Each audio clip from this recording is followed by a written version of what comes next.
Hey guys, it's Finn. In this series I'll start coding neat in Java.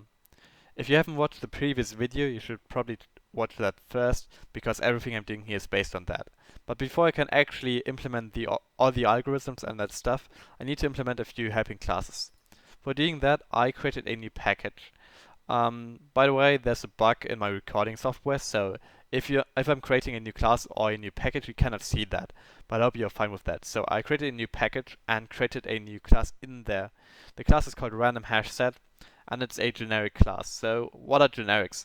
Generics are these little is this t in these brackets. If you do not understand them or never worked with them, it doesn't really matter. This is the only video where I'm using them, and they're pretty useful for my purpose. You can just copy this and you understand how they work. So the random hash set is a class that um, it's basically an array, but I'm using hashing to detect if some data is in it or not. So I'm using an hash set to detect if data is inside, and the data thing actually stores my data. This is pretty good because I can access my data with using index, but I can very efficiently check if data is contained or not by using the set. So I want to make sure that there's no data duplicate in there. So the first thing I'm doing is I'm implementing a contains method that checks if data is contained or not. The second one is a random element method. It returns a random element from my set.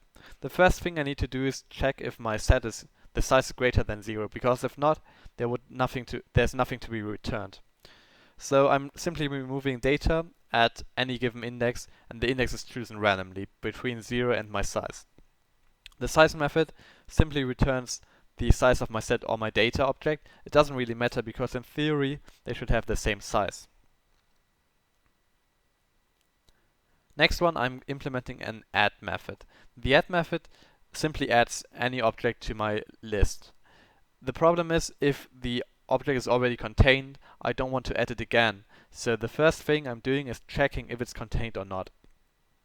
If it's not contained, I can add it to the set and to my data object. Furthermore, I need a clear method to clear all the data.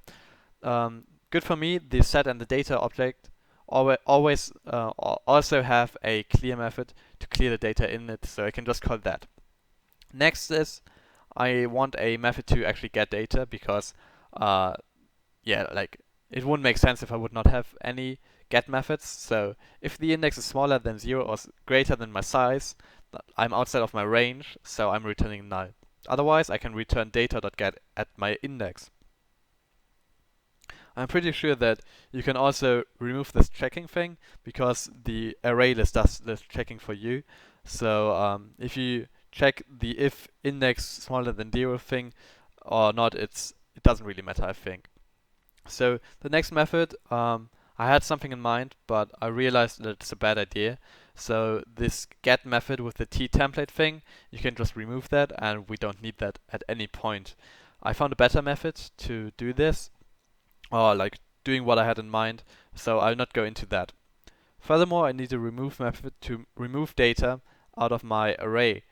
If again, I'm checking if the index is smaller than 0 or greater than my size. If it is, I'm simply going to break the method. Otherwise, I can remove the data in my set first by getting the object in my data object, and then I can remove it from my data object. This order is very important, because if you would do it the other way around, you will probably mess up your data and everything would fall apart. So the next thing is I want a remove method that actually removes an object. So it doesn't really matter what you do first, the set or the data. I did the set first, but this doesn't really matter. The last thing is a get data method to return the data. It's just a getter for my data object. So the last thing that I'm doing in this video is I'm creating a new class that has the following purpose. Imagine having, let's say, two people, and both of them have a score. And I want to select someone randomly from them, but based on their score. So people with a higher score should be selected more often. So my new class is called random selector, and this is exactly what it's going to do. So for doing this, I'm going to create two new array lists. The first one is going to store my objects or my people or whatever you want it to be, and I'm using generic data types for this again. Second, I need to store the scores for them. So each person gets an according score, or object gets an according score. I've written array list of t. This is actually wrong, and I'm going to fix this later on. It should be array list of double. So private double total score is equal to 0. This means that I'm keeping track of my total score. The total score is simply the sum of all my scores. When I'm adding an element, I need to add it with the score. So I'm giving it any element. I'm also telling the random selector the score. So the random selector can add the element to my objects and the score to my scores and increase the total score by the score. This is pretty straightforward. Next is the random element method. It returns any random element in my objects array, but based on the score. So this is not that easy, and my implementation looks like this. So it's public t random, so we are returning any object. And the first thing I'm doing is I'm selecting a random value v. It's in the range of 0 to my total score.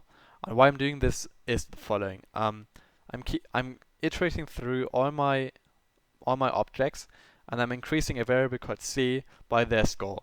So if this value c is suddenly higher than v, I'm going to return the object that I just add. So this basically means the probability of an object, if I'm adding the score of it to my value c, the probability of c being higher than v is higher when the score of the object is higher. And that's basically how I'm implementing this. My reset method simply clears my objects, clears my score, and the total score is set to 0. And this is basically it for this video. I hope you liked it. If you have any suggestion or advice for the next video, please tell me in the comments.